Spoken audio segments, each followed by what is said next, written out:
This is TWiT. Has everybody watched now the new original Apple Music programming? I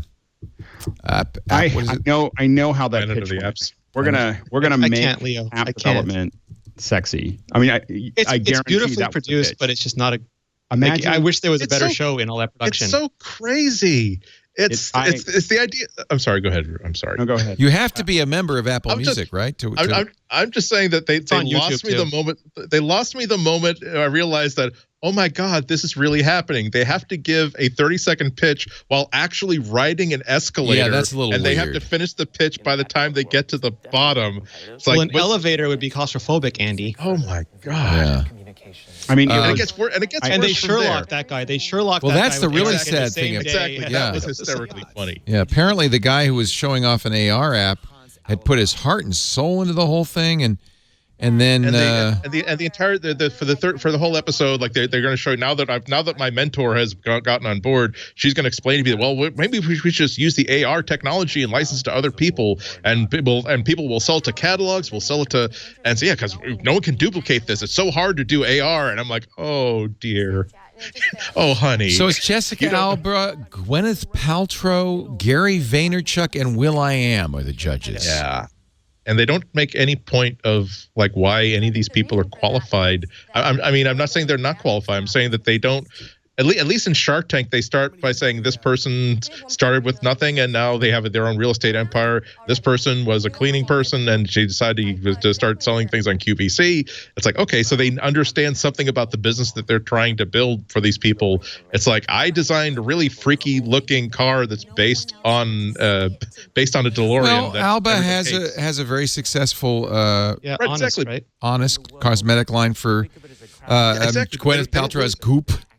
But they don't explain what do they understand about software development and app marketing. Right? Really? Here's the escalator that you have to ride. Yeah, exactly. It's like, and Gwyneth Paltrow has Iron Man armor.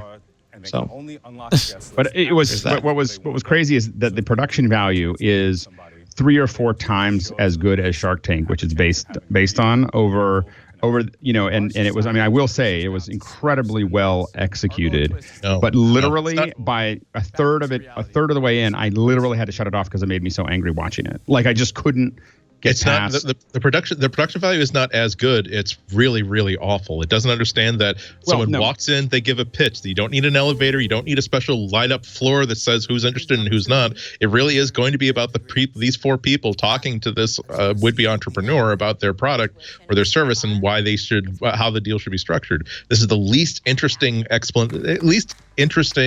articulation of this idea possible. It's a perfect bingo. They could not have made this less interesting. Right. No, and what I'm saying is the production value from my perspective is the actual, he's talking about the cameras, the graphics, the graphic. I think what you're saying, Andy, is the design of the show is a failure. Well, and also they don't. You can't. You can make a fascinating movie about how hard it is to, as an independent developer, to bring something to market. What was that documentary on 2 documentaries on indie game development? I think it's called the Indie Movie or the Indie Planet, something like that. And it's fascinating watching these people inside their homes, but working with the focus of the team making the iPhone to try to create this amazing games. And that's where the interest is.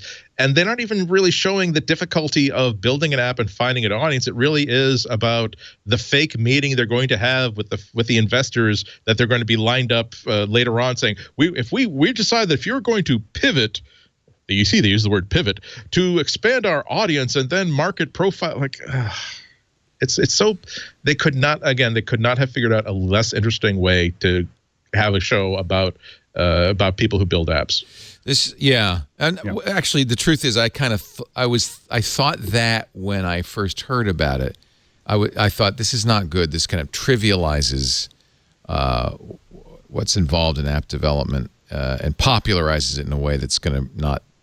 The good news is nobody's going to watch it. It's not going to be a mass appeal show.